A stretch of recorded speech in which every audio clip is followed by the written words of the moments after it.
ہماری یہ رائے کریں کہ انتخابات نہ کرائے جائیں، لیکن پنجاب بڑا صوبہ ہے، پنجاب میں اگر وزیر اعلیٰ بیٹھ گیا تو پھر مرکز کے انتخابات کا انعام ہوں گے، اس کی داخلت کوٹ آپ نظر انداز نہیں کر سکتے۔ اور حاکم مردان ایک بات ہے، تو ضرور ہے کہ بنگال ایک بڑا صوبہ تھا، وہاں انتخابات ہو گئے، نتیجے نہیں مانا گیا، تو اس کے نتیجے کا اعتباری جمانا پڑا۔ اب دوبارہ اس کو تجربہ کرنا چاہتے تھے، تو ہم نے یہ تو نہیں کہا کہ انتخابات نہیں ہو گئے، ہم نے یہ کہ انتخاب ہو لیکن مرکز اور صوبوں کے ایک ساتھ ہوں۔ لیکن سر میں تھوڑی سی آپ کو میں ایک چیز کی، اور آپ نے بات بالکل درست کیا، زیادہ تر موقف یہی تھا کہ تمام صوبوں میں مرکز میں ایک ہی دن انتخابات ہونے چاہیے، پھر معاملہ عدالت کے اندر بھی گیا تھا۔ لیکن سر وزیر منصوبہ بندی، وزیر خزانہ، وزیر داخلہ، ہر وزیر کا یہ بیان تھا جناب پرانی سینسس پر ہم کس طرح سے پنجاب میں سب سے بڑے صوبے میں انتخابات کرا دیں اور باقی ملک میں انتخابات نئی مردم شماری کے تحت ہو۔ تو سر یہ مدعا تو زیر بحث، یہ تو عدالت کے اندر بھی اٹارنی جنرل تک نے کہا کہ ابھی ٹائم لگے گا، نہیں ہو پائی یہ مردم شماری، اس کے تحت ہی انتخابات ہوں گے۔ نہیں، جب آپ مختلف اختیار کرتے ہیں نا تو اس کے مختلف دلائل ہوتے ہیں، ایک تو بنیادی دلیل ہوتی ہے، وہ تو یہ میں نے بتائی، پھر اپنی بات کو مؤثر ثابت کرنے کی چھوٹے چھوٹے دلائل بھی آتے ہیں۔ تو یہ جو دلیل آپ نے پکڑی وہ چھوٹے دلائل ہیں، وہ ایسی بات نہیں ہے۔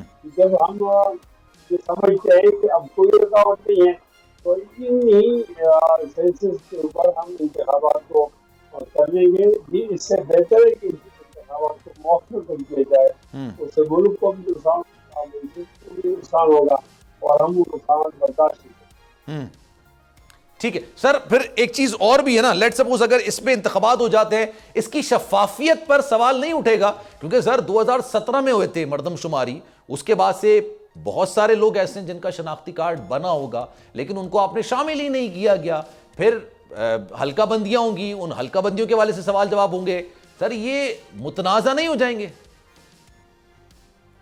غلطیاں تو ہر چیز میں ہوتی ہے نا، ہم انسان ہیں، اللہ تعالیٰ کے قانون اور قرآن میں غلطی ہوگی، ہم جو بناتے ہیں تو غلطی ہوتی ہے۔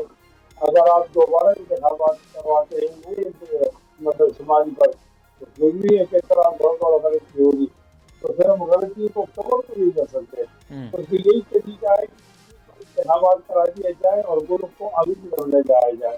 میں تو یہ سمجھتا ہوں کہ ان بنیادوں پر انتخابات کو قبول بھی کیا جا سکتا ہے اور برداشت بھی کیا جا سکتا ہے۔ سر میں مفتی صاحب آپ سے پھر یہ سوال کرنے کی جسارت کروں کہ پھر جو جنوری فروری میں جو موقف حکومت کی جانب سے عدالت کے اندر اٹھایا گیا تھا، پھر سر وہ سچائی پر مبنی تو نہیں ہوا نا؟ مطلب انہوں نے کہا کہ ہم نئی مردم شماری کے تحت ہی انتخابات کرائیں گے، اب پرانی مردم شماری کے تحت ہو رہے ہیں، تو سر اس میں پھر نیت کا فطور تھا، سچائی نہیں تھی، کیونکہ اب تو پرانی مردم شماری پر ہی ہو رہے ہیں، سوالات تو پھر اس طرح کے اٹھیں گے سر۔ سلمان ذرا آپ اس میں غور کرو کہ ایک بنیادی دلیل ہوتی ہے، بنیادی اور مرکزی، وہ تو وہی ہے جو میں نے بتائی کہ ہم ایک ساتھ کروانا چاہتے ہیں۔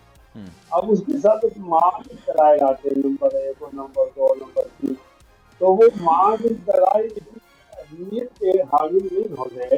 میں سمجھتا ہوں کہ اب بجائے اس کے ایک یہ خرابی ہے کہ ہم ان مردم شماری پر انتخابات کرائیں اور ایک یہ ہے کہ یہ مؤخر کر دیں، تو مؤخر کرنے میں زیادہ نقصان ہوگا اس کی بنسبت۔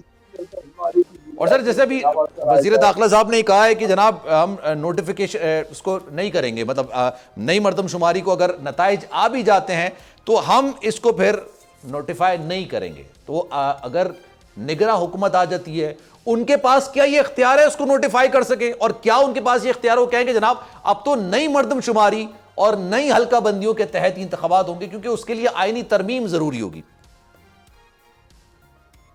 میں تو سمجھتا ہوں یہ نیا پنڈورا باکس ہوگا کہ وہ نگران سیٹ اپ جو ہے وہ اس طرح کر سکتی ہے۔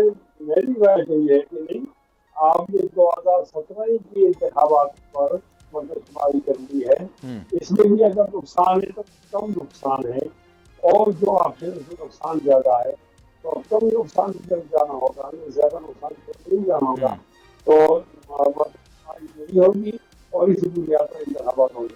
ٹھیک ہے. چلیں سر یہ بتائیے نگراں سیٹ اپ کے لیے آپ سے مولانا صاحب سے وہ مشاورت کو گفت و شنید ہوئی؟ پچھلے دنوں تو مولانا صاحب ناراض بھی تھے, اب ناراضگی ان کی دور ہو گئی ہے, کوئی بات چیت ہوئی؟ یہ ناراضگی ایسی سچ نہیں تھی کہ ہم ایک دوسرے کے خلاف مورچہ بنا لیں. وہ سچ رہی تھی بھائیوں کے درجن کا ہوتی ہے. ایک بڑا ہی تھا اور اس میں دبئی کے اندر بیٹھے گئے. ظاہر ہے سیاسی لوگ حساست کرتے ہیں اور سیاسی موضوعات پر آپ اپنے ساتھیوں کو اعتماد میں لیں, یہ تو شکایت تھی. لیکن اس شکایت کے بعد ان کی طرف دوڑاتے ہوئے اتنی دوری کو تھی نہیں, دوری ہوتی کبھی بھی کہتے نا, ہم قریب تھے تو اس کا بڑا مسئلہ نہیں تھا. اب دوسری بات آپ نے نگران سطح پر ہمارے ساتھ مشاورت, تو اصل میں آئینی اختیارات یہ اختیار ہوتا ہے اقتدار کے قائم پر اور حزبی اختلاف کے قائم پر. یہ باقی جو مشاورت ہوتی ہے تو وہ رسمی ہوتی ہے. نگراں وزیر اعظم کے لیے آپ کس کو دیکھ رہے ہیں؟ مطلب میں نام کی بات نہیں کر رہا, میں شعبے کی بات کر رہا ہوں. مطلب آپ کس کو پریفر کرنا چاہیں گے؟ جے یو آئی کس کو پریفر کرے گی؟ ٹیکنوکریٹ ہونا چاہیے, سیاست دان ہونا چاہیے؟ کل ہمارے ساتھ جو قاہرہ صاحب موجود تھے, انہوں نے کہا کہ اگر یہ معاملات سیاست سے جڑیں تو نگراں وزیر اعظم بھی سیاسی ہونا چاہیے. آپ اتفاق کرتے ہیں اس سے؟ ہاں بالکل, یہ منصب سیاسی ہے نا, اور اگر آپ صحافی کو لگا لیتے ہیں یا آپ ریٹائرڈ جج کو لگاتے ہیں یا ٹیکنوکریٹ بیروکریٹ کو لگا لیتے ہیں تو پھر ان لوگوں کے ویسے منہ میں پانی آتا. یہ مؤثر لوگ تو ہوتے رہتے ہیں, ان کو مکمل مایوس کرنی چاہیے کیونکہ زندگی صحت میں نہیں, وہ کیا بہتر فیصلے کریں گے. یہ منصب سیاسی ہے تو سیاسی لوگوں کو آنا چاہیے. تو میں اس سے بھی اتفاق کرتا ہوں کہ اس کو سیاسی لوگ آنے چاہیے, وہ زیادہ بہتر ہوں گے. اور اس کی ایسے لوگوں کو لایا جائے. ٹھیک ہے سر, آپ اجازت دیں, احمد بلال صاحب نے مجھے جوائن کیا ہے, سربراہ پلڈائٹ, ان سے بھی ذرا مسئلہ ہے ان حلقہ بندیوں کے حوالے سے, کیونکہ رانا ثناء اللہ صاحب کا بیان سامنے آ گیا. لیکن حیرت انگیز طور پہ اگر ہم تقریباً 6-7 مہینے کے پہلے کے بیانات دیکھیں نا, وزیر منصوبہ بندی ہو, وزیر داخلہ ہو, وزیر خزانہ ہو, ایون وزیر اعظم ہو, ایون اٹارنی جنرل ہو, وہ عدالت کے اندر یہ بیان دیتے تھے کہ جناب نئی مردم شماری کے تحت ہی انتخابات ہوں گے. لیکن اب یہ صورتحال نکل کر سامنے آئی ہے, رانا ثناء اللہ صاحب یہ کہہ رہے ہیں کہ اگر مردم شماری کے نتائج آ بھی جاتے ہیں اس کو نوٹیفائی نہیں کیا جائے گا. احمد صاحب السلام علیکم. سر وعلیکم السلام. احمد صاحب یہ بتائیے گا سر, یہ ایک دم سے چینجز آئی ہیں کہ پہلے کہہ رہے تھے نئی مردم شماری کے تحت ہوگا, ایون پنجاب میں انتخابات نہ کرانے کی ایک وجہ یہ بھی تھی کہ نئی مردم شماری کے تحت ہونا چاہیے, کیونکہ اگر صرف سب سے بڑے صوبے میں پرانی مردم شماری کے تحت کرا دیں, باقی ملک کے اندر نئی مردم شماری کے تحت کرائیں تو یہ ناانصافی ہوگی. سر یہ چینجز کیوں ہوئے, کیا آپ کو کیا لگتا ہے اس میں؟ دیکھیے میں صحیح تو اندازہ نہیں لگا سکتا کہ ایسا کیوں ہے, لیکن اگر عام سافٹسٹ انداز میں بھی کہا جائے تو غالباً یہ عدم واقفیت کی بات ہے, لیک آف نالج. کیونکہ میرے خیال میں ایک عام آدمی کی طرح سے, میں کوئی قانونی اور آئینی ماہر نہیں ہوں, لیکن عام شہری کی حیثیت سے جو قانون اور آئین کو پڑھتا ہے تو اس کے مطابق تو جب تک ہمارے آئین کے آرٹیکل 51(3) میں ترمیم نہ ہو جائے, اس 51(3) کے اندر ایک ٹیبل دیا ہوا ہے جس کے اندر قومی اسمبلی کی نشستوں کو صوبوں کے اندر اور اسلام آباد کیپٹل ٹیریٹری میں تقسیم کیا گیا ہے. وہ ظاہر آبادی کے بنیاد پہ کیا گیا ہے. اگر نئی مردم شماری کے نتائج آ بھی جائیں تو اس نئی مردم شماری کے نتائج کے مطابق اس ٹیبل کے اندر جو تقسیم ہے اس کو تبدیل کرنا پڑے گا, اور اس کے لیے ایک آئینی ترمیم چاہیے ہوگی. تو آئینی ترمیم کرنے کے لیے تو ہمارے پاس نمبر ہی نہیں ہے. تو جب تک آئینی ترمیم نہ ہو, اگر آپ کی مردم شماری کے نتائج نوٹیفائی بھی ہو جائیں تو بھی میرے خیال میں نئی مردم شماری روبکار نہیں ہو سکتی, اور ہمیں 2017 کے مطابق ہی کام کرنا پڑے گا. تو سر پر یہ جو جواز پیش کیا جا رہا تھا, بے شمار بیانات موجود ہیں, ایک نہیں بے شمار بیانات موجود ہیں, ہر جگہ کہا جاتا تھا نئی مردم شماری کے تحت ہوں گے, متحدہ قومی موومنٹ کو تحفظات, پاکستان پیپلز پارٹی کو تحفظات, پرانی مردم شماری پر سوالات انہوں نے کھڑے کیے تھے. سر 51(4) بھی میں پڑھ رہا تھا, اس میں بھی تھا کہ پہلے آپ مردم شماری کریں گے, پھر حلقہ بندیاں کریں گے, اس کے بعد آئینی ترمیم, پھر یہ تمام چیزیں ہوں گی. اور جیسا کہ آپ نے خود فرمایا کہ ابھی 2/3 اکثریت ہی نہیں ہے, آپ قومی اسمبلی کے ممبرز لے لیں, آپ سینٹ کے ممبرز لے لیں, آپ اس کو نہیں کر سکتے ہیں. سر نگراں حکومت آتی ہے, اس کے پاس یہ اختیار ہوگا نوٹیفائی کرنے کا؟ اچھا پہلے میں آپ کو بتا دوں میری دانست میں ترتیب کچھ یوں ہے کہ پہلے نوٹیفائی ہوگی مردم شماری کے نتائج، جی جی، اس کے بعد پھر آئینی ترمیم ہوگی، اور آئینی ترمیم کے بعد حلقہ بندیاں ہوں اچھا گی. ٹھیک ہے، حلقہ بندیاں آئینی ترمیم کے بغیر ہو نہیں سکتی. صحیح ہے، صحیح، ٹھیک ہے. اور آپ نے جو سوال پوچھا ہے اس کا جواب میری انڈرسٹینڈنگ، میں بھی پھر یہ بتا دوں، میں ڈسکلیمر دے دوں کہ میں آئینی اور قانونی ماہر نہیں ہوں، اچھا. لیکن میں ایک طالب علم کی حیثیت سے میرے خیال میں کیئر ٹیکر گورنمنٹ یہ کام کر سکتی ہے، وہ نوٹیفائی کر سکتی ہے، اور وہ غالباً کونسل آف کامن انٹرسٹ کی میٹنگ بلا کے اس میں بھی اپروو کرا سکتی ہے. اور اگر یہ کر بھی دے تو بھی آئینی ترمیم تو وہ نہیں کر سکتی نا. تو آئینی جب تک نہیں ہوگی تو بات آگے نہیں بڑھے گی. میری انٹرپریٹیشن یہ ہے کہ یہ نوٹیفیکیشن کافی نہیں ہے، اس کے بعد آئینی ترمیم ضروری ہے، اور وہ اگر نہیں ہوگی تو پھر حلقہ بندیاں نہیں ہو سکتی، اور پرانی حلقہ بندیوں کے مطابق ہی الیکشن کرانے پڑیں گے. سر وہ بات آپ کی بالکل درست ہے کہ آپ آئینی ماہر نہیں ہیں، لیکن سر ایک سوال ایک عام انسان کے ذہن میں آتا ہے کہ لیٹ سپوز اگر نگراں حکومت آگے کہتی ہے کہ جناب یہ نتائج آ چکے ہیں، نوٹیفائی بھی ہم نے کر دیا ہے، اب جتنے بھی تقاضے ہیں، جو بھی تقاضے ہیں وہ پورے ہوں گے، اس کے بعد ہی الیکشنز ہوں گے، ایسا ہو سکتا ہے؟ پاسبل ہے؟ جی یہ ہو سکتا ہے. ہمارے ملک میں تو بہت سی ایسی چیزیں ہوئی ہیں جن کے بارے میں ہم نے کبھی تصور بھی نہیں کیا تھا. اچھا. لیکن یہ معاملہ عدالت میں جائے گا نا. ہم کوئی سرزمین بے آئین تو نہیں ہے کہ جہاں پہ کوئی ادارہ نہ ہو اور کوئی آئین نہ ہو.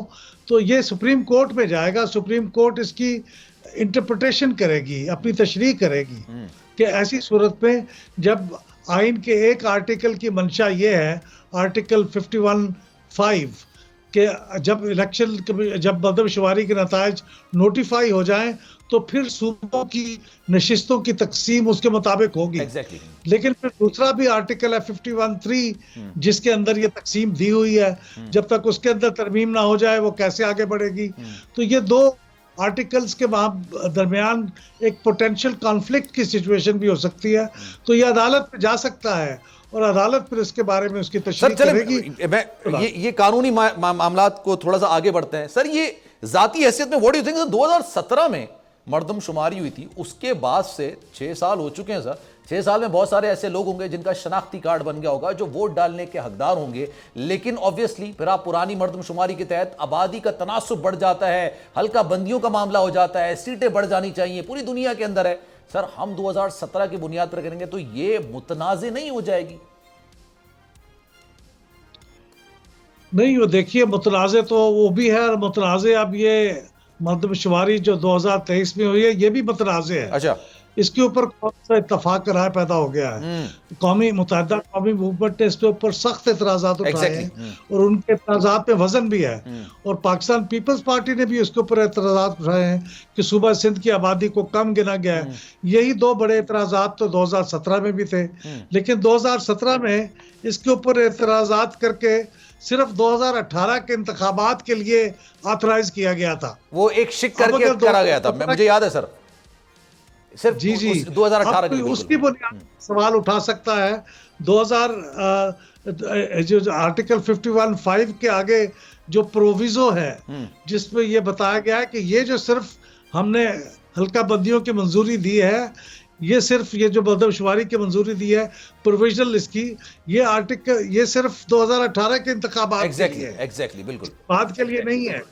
تو اب یہ اس کو بعد کے لیے بھی استعمال کرنا چاہتے ہیں تو ایک کمپلیکیشن تو پیدا ہو جائے گی. کمپلیکیشن پیدا ہوگی. بالکل بالکل. Sir thank you so much for your time. Ahmed Bilal Sahib ہمارے ساتھ موجود تھے، مفتی کفایت صاحب ہمارے ساتھ موجود تھے. آپ دونوں شخصیات. ایک بریک کے بعد فیاض الحسن چوہان صاحب بھی ہمارے ساتھ موجود ہوں گے. ملکی سیاست آگے کس طرح سے بڑھے گی، استحکام پاکستان کا کیا رول ہوگا، نگراں وزیر اعظم، نگراں سیٹ اپ کے معاملات میں، ان تمام چیزوں پر بات کریں گے ایک بریک کے بعد.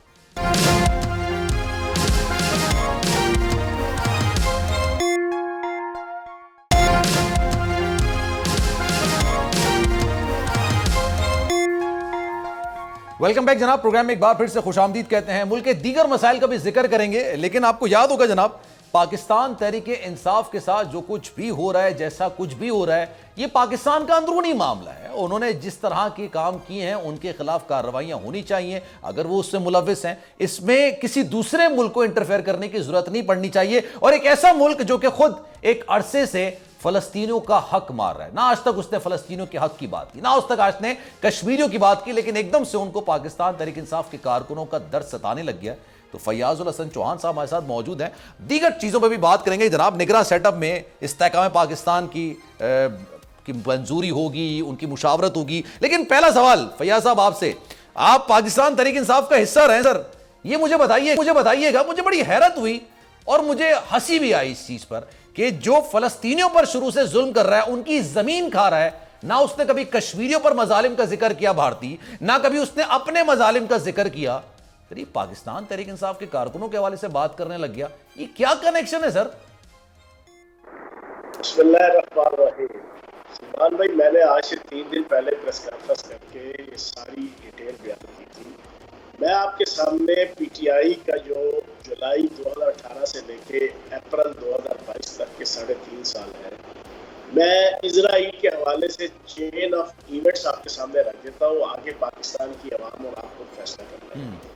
ہم اقتدار میں آتے ہیں پی ٹی آئی تو 2 مہینے بعد آسما ادیب نامی رکن اسمبلی پنڈی سے ہے, جن کی اپنی کوئی اتنی پستی یا آئی کیو لیول نہیں ہے, ان کو پری پلانڈ پارٹی کی لیڈرشپ اور خصوصاً پارٹی کے چیئرمین کی طرف سے لانچ کیا گیا, اور وہ اسمبلی کے فلور پہ ایک قرارداد پیش کرتی ہے کہ جناب والا اسرائیل کو تسلیم کیا جائے, کیونکہ نبی پاک صلی اللہ علیہ وآلہ وسلم نے بھی ریاست مدینہ میں یہودیوں کے ساتھ معاہدے کیے تھے اور ان کو امن کے ساتھ رہنے کی جناب جسٹیفیکیشن دی تھی اور ماحول دیا تھا. تو اس وجہ سے ہمیں بھی اسرائیل کو تسلیم کر لینا چاہیے. بعد میں جب ریپرکشنز آئے اور اس کے بعد جناب آفٹر فیکٹس آئے تو فوراً جناب لیڈرشپ نے کہا نہیں کہ ہمارا اس سے کوئی تعلق نہیں ہے, کہ ان کی ذاتی سوچ ہے. اگر ذاتی سوچ ہوتی تو ان سے قومی اسمبلی سے استعفیٰ لیا جاتا, کیونکہ بہت بڑا بلنڈر تھا پاکستان کی خارجہ پالیسی اور پاکستان کی مسلمان عوام کی ایمان کے ساتھ جو کھیلا گیا تھا. دوسرا کیا ہوتا ہے جناب والا, آپ کے کچھ ہی عرصے بعد ہماری حکومت کا ایک معاملے خصوصی جناب پراپر سرکاری طور پہ چھپ کے اسرائیل کا دورہ کرتا ہے. اور اسرائیل کا سب سے بڑا اخبار, وہ اس کا نام صرف نوٹیفائی نہیں کرتا لیکن پوری خبر دیتا ہے کہ پاکستان کی حکومت اور کیبنٹ کا جناب معاملے خصوصی اسپیشل اسسٹنٹ وہ جناب اسرائیل آئے اور انہوں نے آفیشیلی اسرائیلی موساد اس کے جناب ایک ڈائریکٹر سے ملاقات کی. پھر تیسرا ایونٹ ہوتا ہے کہ کچھ ہی مہینے بعد پاکستان کی 75 سال کی تاریخ میں پہلی دفعہ مشعل خالد کے نام پر ایک فرد کو پاکستان سے اسرائیل کا پاسپورٹ سے جناب جاری کیا جاتا ہے اور وہ پاکستان سے اسرائیل جاتا ہے. پھر چوتھے نمبر پہ جناب ایک ایونٹ ہوتا ہے کہ پاکستان سے ایک تجارتی وفد, اس کو جناب بھیجا جاتا ہے اسرائیل, اور اس کے لیے جتنی لیگل کوڈل فارمیلٹیز ہے وہ جناب پوری کی جاتی ہے.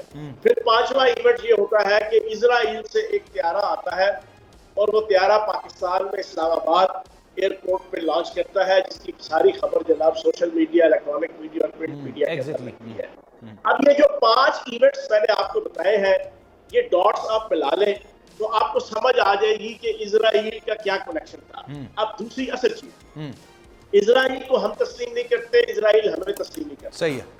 75 سال اسرائیل کو آزاد ہوئے ہو گئے, 75 سال ہمیں ہو گئے ہیں. صحیح ہے. ان 75 سالوں میں آج تک کبھی اسرائیل نے پاکستان کے اندرونی معاملات میں اس طریقے سے گفتگو نہیں کی. ایگزیکٹلی. کیونکہ عرب سپرنگ کی طرح اسرائیل نے پچھلے 15 سالوں میں جو عرب ممالک کا ستیہ ناش پھیرا, وہاں پر ڈکٹیٹرشپ کے خلاف, عامریت کے خلاف, بادشاہت کے خلاف ایک لولی پاپ وہاں کی عوام کو دیکھ کر سوشل میڈیا کے ذریعے سے وہاں پر جو انقلابات لائے, اس کے بعد شیعہ سنی, شیعہ الوی, الوی سنی اور مختلف علاقائیت صوبائیت کے اوپر مبنی خانہ جنگی بھی برپا کی جو آج تک جاری ہے, اور وہ ملک تباہ و برباد ہو گئے. ایگزیکٹلی پچھلے 1.5 سال سے پاکستان کے اندر اسرائیلی لابی اور پاکستان کے اندر ایک بر صغیر کی لابی ہے کہ جو پاکستان کے 1973 کے آئین کو جو ہے تباہ و برباد کرنا چاہتے ہیں. انہوں نے مل کے پاکستان کے اندر پچھلے 1.5 سالوں کے اندر آپ کی پی ٹی آئی اور پی ٹی آئی کے لیڈر کے اوپر ہاتھ رکھ کے فساد فی الارض, میں نے اس کا نام دیا تحریک فساد فی الارض. یہ تحریک فساد فی الارض کے اوپر اربوں روپیہ اسرائیلی لابی نے انویسٹ کیا تھا. یہی لولی پاپ سوشل میڈیا کے ذریعے سے حقیقی آزادی کی جنگ, امریکہ سے حقیقی آزادی کی جنگ شروع ہوئی اور 3-4 مہینے بعد ہی وہ فوج سے حقیقی آزادی کی جنگ میں کنورٹ ہوئی. تو یہ اسرائیل کا پورا ایک پلان تھا اور ایک انویسٹمنٹ تھی. اچھا, جب اس نے دیکھا کہ 9 مئی کے واقعات کے بعد پاکستان کی اسٹیبلشمنٹ اور آرمی نے طے کر لیا کہ ہم نے ان کو کرش کر کے رکھ دینا ہے, ان جناب فسادی پورے جناب گروہ کو, اس کے بعد بے ساختہ اسرائیل پاکستان کے اس اندرونی معاملے پہ بولنے پہ مجبور ہوا کیونکہ اس کے اربوں روپے کی انویسٹمنٹ تھی، اس کی پوری پلاننگ تھی، اس کی جناب شام کی طرح، یمن کی طرح، لبنان کی طرح، عراق کی طرح پاکستان کو تباہ و برباد کرنے کی اور پاکستان میں خانہ جنگی لانے کا ایک پورا پلان تھا۔ جب وہ فلاپ ہوا تو جناب اقوام متحدہ کے انسانی حقوق کونسل کے اندر اس سے نہ رک سکا اور وہ پوری اس کا نمائندہ جناب پاکستان کے اندرونی معاملات میں خود بلا کے جناب پی ٹی آئی کے چیئرمین اور اس کی پوری جناب تحریک کے حوالے سے اس سے جو خرافات بولی، میں سمپل اسرائیل کے نمائندے سے اور اسرائیل سے پوچھوں گا کہ تم لوگ اس قابل ہو کہ تم انسانی حقوق کی بات کرو؟ تم لوگوں جیسا بے حس اور بے غیرت ملک جو ہے دنیا کے نقشے پہ کوئی نہیں ہے اسرائیل جیسا، جس سے وہ پوری امت مسلمہ کو اور خصوصاً فلسطینیوں کے یہ جو ظلم اور جبر اور استبداد کے پہاڑ ڈھائے ہیں پچھلے 75 سالوں میں، تو تمہیں شرم آنی چاہیے۔ سوال یہی ہے سر چوہان صاحب، بالکل آپ کی بات بالکل درست ہے، یہ بات آپ کی بالکل درست ہے کہ ایک ایسا ملک انسانی حقوق کی بات کر رہا ہے جو آئے دن فلسطینیوں کے قتل عام میں ملوث رہتا ہے، ان کی زمینوں پر قبضہ کرتا ہے، آج تک اس نے مقبوضہ کشمیر کے حوالے سے کوئی بات نہیں کی۔ لیکن سر میرا ایک اور آپ سے بنیادی سوال یہ کہ یہ جو آپ نے پوری مجھے ہسٹری بتائی ہے کہ یہ ہوتا رہا پاکستان تحریک انصاف کے دورے کے اندر سارا یہ معاملہ چلتا رہا، اس کے میں ڈائریکٹ کنیکشنز یا ڈائریکٹ احکامات پی ٹی آئی چیئرمین کی طرف سے آتے تھے یا کسی کا اپنا ذاتی مفاد تھا وہ سیدھا کر رہا تھا؟ نہیں، یہ پورا پلان تھا جی۔ اس پلان میں جناب آپ کی گولڈ سمتھ جو پی ٹی آئی کے چیئرمین ہیں، ان کے جو سسر ہے، ان کا پورا خاندان ہے، ان کے کنٹیکٹس ہیں، ان کے جناب میں نے بتایا کچھ پاکستان کے اندر بھی کچھ کمیونٹیز ایسی ہیں کہ جو پری پلانڈ جو ہے نا 1973 کے آئین کو تباہ کرنا چاہتی ہے، اور وہ ایک ہی صورت میں تباہ ہو سکتا ہے جب نعوذ باللہ معاذ اللہ میرے جناب منہ میں خاک کہ جب پاکستان خدا نہ خواستہ اگر ٹوٹتا ہے تو تب 73 کا آئین ٹوٹتا ہے۔ اور 73 کے آئین کے دشمن وہ اس وقت یہودی لابی کے ساتھ مل کے اوورسیز پاکستانی اگر 90 لاکھ ہے تو تقریباً 30 لاکھ کے قریب وہ لوگ ہیں، اس کمیونٹی کے لوگ ہیں، وہ مل کر پاکستان کو ڈی اسٹیبلائز، پاکستان کو توڑنے کے لیے اس پوری کمپین کے اوپر انہوں نے ہاتھ رکھا ہوا تھا۔ کمپین کا بنیادی آبجیکٹو یہ تھا کہ پاکستان کی فوج اور پاکستان کی عوام ان کے درمیان ٹکراؤ پیدا کر کے خانہ جنگی کی جائے، پھر اس کے بعد پھر لسانیت عصبیت دیکھیں نا، پارٹی چیئرمین نے 14 تاریخ کی جو زوم میٹنگ ہوئی جب یہ رہا ہو کے باہر آئے 12 تاریخ کو، تو جو پہلی زوم میٹنگ کی ترجمانوں کی اس میں انہوں نے جو انسٹرکشن دی نا کہ آپ مولانا فضل الرحمان کے مدرسوں کے باہر مظاہرہ شروع کیا جائے، کے پی میں اس کا کیا مطلب ہے؟ اس کا مطلب یہ تھا کہ آپ گلی گلی محلے میں خانہ جنگی کی جائے۔ آپ مجھے فرمان بھائی آپ کا کسی کے ساتھ کوئی ناراضگی یا دشمنی ہو محلے میں، وہ بندہ آپ کے گھر کے باہر آ کے اپنے خاندان کے لوگوں کو لے کے کوئی مظاہرہ کرتا ہے یا آپ کے خلاف لام تان کرتا ہے یا لاؤڈلی اوپنلی جناب آپ کے خلاف جناب وہاں پہ تقاریر کرتا ہے، تو کیا آپ اور آپ کے گھر والے اریٹیٹ ہو کے اور جناب غصہ اور غصے کے اندر ان سے الجھیں گے نہیں، ٹکرائیں گے نہیں؟ تو جب آپ فضل الرحمان کے مدرسوں کے باہر اپنے پی ٹی آئی کے کارکنان کو کہہ رہے ہیں کہ مظاہرے کرو، تو اس کا صاف مطلب یہ تھا کہ خانہ جنگی ہو، خون ریزی ہو، تباہی و بربادی ہو۔ پہلے فوج کے ساتھ ہو گئی، پھر جناب گلی محلوں میں لسانیت، عصبیت، مذہبی گروہ بندی، فرقہ بندی کی بنیاد پہ کی جائے، یہ ایجنڈا تھا اسرائیل کا اور دشمن طاقتوں کا۔ تو یہ جو کہتے تھے زمین گرم کر دیں گے، وہ مقصد یہی تھا؟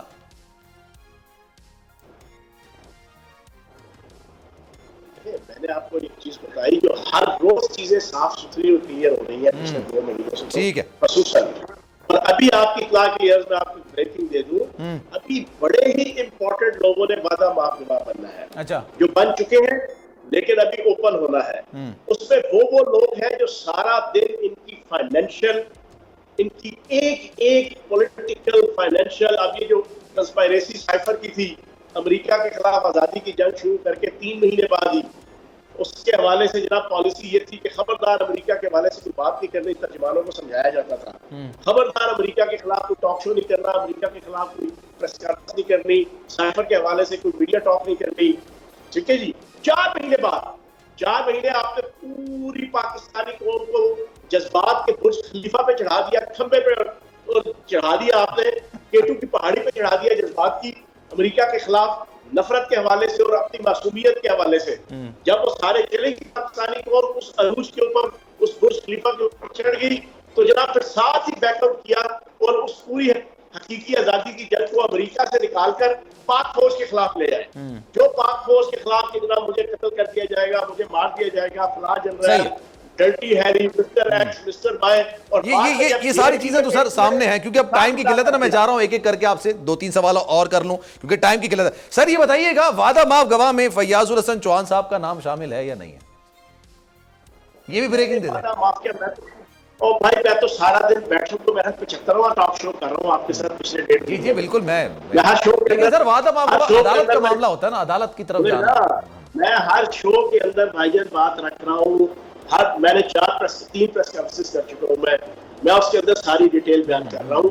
میں کفارہ ادا کر رہا ہوں. لوگ مجھے منع کرتے ہیں کچھ فیملی میں سے کوئی دوستوں یاروں میں سے, یار نہ کر. میں نے کہا نہیں, یہ میں کفارہ ادا کر رہا ہوں دھرتی ماں کے لیے اور اپنے دین کے لیے اور اپنے اسلام کے لیے, کہ جن چیزوں کے حوالے سے مجھے استعمال کیا گیا, جتنے لوگ اس وقت ہزاروں جیلوں کے اندر ہیں, ہزاروں خاندان تباہ ہے, 100% محب وطن ہے, 100% تحریک انصاف کے, ان کو استعمال کیا گیا, ان کو اسرائیل کی جناب چلائی گئی تحریک اور اسرائیلی لابی کی چلائی گئی تحریک کے اندر استعمال کیا گیا. میں تو اس کا کفارہ ادا کر رہا ہوں. صحیح ہے. باقی مجھے چیئرمین پی ٹی آئی کی ذات سے, اس کی ذاتی زندگی سے, اس کی اخلاقی زندگی سے, اس کی عزت سے, اس کی مدت, ان کا فیوچر کیا ہے سر؟ اب تو الیکشنز کے لیے والے سے کہا جا رہا ہے, شہباز شریف صاحب نے کہا نا کہ اب اگلے مہینے ہم گھر چلے جائیں گے. یہ پاکستان تحریک انصاف کے چیئرمین کا فیوچر کیا لگتا ہے آپ کو آنے والے انتخابات میں؟ ان کا فیوچر آپ کے سامنے ہے, ہر چیز کلیئر ہو رہی ہے. گنڈا گردی, بدماشی, ریاست کے خلاف, ریاستی اداروں کے خلاف, فوج کے خلاف, ISI کے خلاف, عدالتوں کے خلاف کیسز ہیں, حملوں کے, قتل کے, قتل و غارت گری کے. بھائی وہ بھگتنا ہے, وہ بھگتنا ہے. صحیح ہے. یہ تو as you sow so shall you reap. ٹھیک ہے. اب وہ دیکھو یہ جو ریڈ لائن ہے نا, یہ ریڈ لائن ہے یا ریڈ وائن ہے مجھے نہیں پتا, لیکن ریڈ لائن ایک پاکستانی کی حیثیت سے, میری ریڈ لائن صرف پاکستان ہے اور ایک مسلمان اور ریاست ہونی چاہیے. ریڈ لائن ہمیشہ ریاست ہونی چاہیے. مسلمان کی حیثیت سے میری ریڈ لائن نبی پاک صلی اللہ علیہ وسلم, ان کی ناموس رسالت اور ان کی ختم نبوت ہے. بالکل میری ریڈ لائن وہ ہے. چلے سر, کے علاوہ کوئی ریڈ لائن. ٹھیک ہے سر, ٹائم کی قلت ہے. میں مجھے کوئی گرفتار نہ کرے, میں عدالتی سسٹم میں نہ آؤں, میں پروسیکیوشن کے سسٹم میں نہ آؤں, میں عدالتوں کے سامنے پیش نہ ہوں, میں سزا نہ کاٹوں. تو بھائی یہ ڈن ہو گیا سر, یہ بات آپ کی بالکل درست ہو گیا. سر یہ بتائیں نگراں وزیر اعظم کے لیے فیاض الحسن چوہان کیا پریڈکٹ کرتے ہیں, کس کا نام ہو سکتا ہے یا چاہتے ہیں کہ وہ ہو؟ کیا وہ سیاستدان ہونا چاہیے, ٹیکنوکریٹ ہونا چاہیے, ریٹائرڈ جج ہونا چاہیے, کوئی صحافی ہونا چاہیے؟ دیکھیں الیکٹڈ تو اگلا وزیر اعظم میری تو خواہش ہوگی کہ جہانگیر ترین صاحب ہو. الیکٹڈ نہیں سر, میں نگراں کی بات کر رہا ہوں. میں پہلے الیکٹڈ کی بات. اچھا چلیں ٹھیک ہے. الیکٹڈ کے حوالے سے سب سے سوٹیبل شخص اس وقت کے جن کو تجارت, صنعت, زراعت کے حوالے سے جنہوں نے اپنا آپ بنوایا ہے کہ ان کے پاس کیپیبلٹیز ہے. اور اس وقت پاکستان کا سب سے بڑا کرائسس یہ ہے کہ پاکستان کو صنعتی طور پہ, تجارتی طور پہ اور زرعی طور پر ایسی مربوط اور مضبوط پالیسیز چاہیے, تجربہ کار شخص چاہیے کہ جو اس کو بلندی تک لے کے جائے, جس کی بنیاد پہ پاکستان کی اکانومی اپنے پاؤں پہ کھڑی ہو. تو میں سمجھتا ہوں جہانگیر ترین صاحب کے علاوہ کوئی سوٹیبل, اپروپریٹ, آپٹیمل کوئی پرسنالٹی نہیں ہے اس وقت. باقی جو نگران وزیر اعظم ہے بالکل ٹھیک ہے, آپ اس کو ایک پولیٹیشین کو بھی بنائیں اور پولیٹیشین کو بنانا چاہیے. میں ان لوگوں کی اسپیشلی وہ کل قمر زمان خیرہ صاحب آپ کے پروگرام میں کہہ رہے تھے, بالکل ٹھیک ہے جی, پولیٹیکل آدمی کو ہونا چاہیے, کوئی بھی پولیٹیکل آدمی ہو اس کو نگران وزیر اعظم بنا دیں. اچھا چلیں یہ بتائیں سر, اب لیٹ سپوز میں ابھی آج کا جو میرا ٹاپک تھا وہ بیسکلی تھا کہ یہ حلقہ بندیوں کے حوالے سے اعتراضات 2017 میں متحدہ قومی موومنٹ کے بھی تھے, پاکستان پیپلز پارٹی کے تھے, یقینی طور پر آپ کے بھی کہیں نہ کہیں ہوں گے. سر اب یہ پرانی مردم شماری کے تحت انتخابات ہوں گے تو یہ کیا صاف شفاف اور یہ واقعی میں حق ادا کریں گے؟ کیونکہ 6 سال میں سر آبادی کہاں کی کہاں چلی گئی.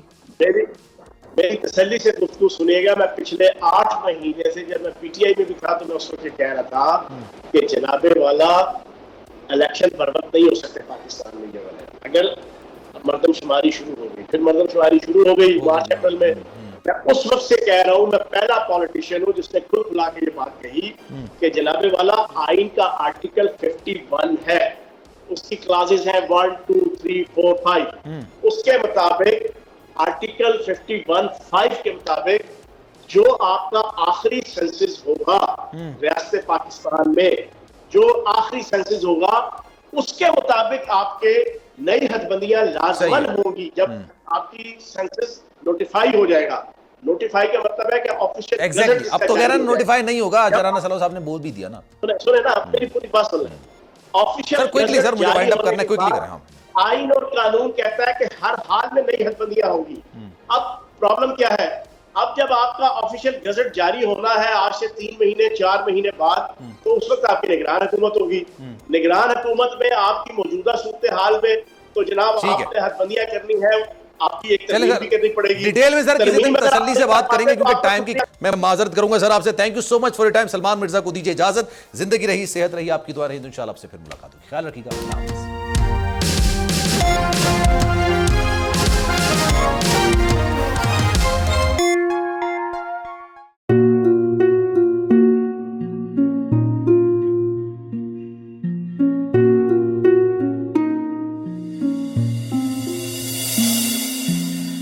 اپنا گھر یوں چھوڑ کے آخر بول کدھر جائے گا.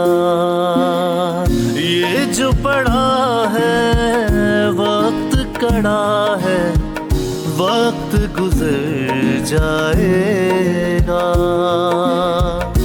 اب زندگی فیصلے کی گھڑی, ساری معیشت کے دھر ہے کھڑی. کرنے پڑیں گے کٹھن فیصلے, تجھ پہ یہ کیسی آن پڑی. دیکھنا اب کچھ یوں بدلے گا ہمارا پاکستان, خوشیاں واپس لا کر دے گا ہمارا پاکستان. دیکھنا اب کچھ یوں بدلے گا ہمارا پاکستان, خوشیاں واپس لا کر دے گا ہمارا پاکستان. دیکھنا اپنی پہچان کے لیے بول, پاکستان کے لیے بول, ہمارا پاکستان. مشن معیشت. دیکھنا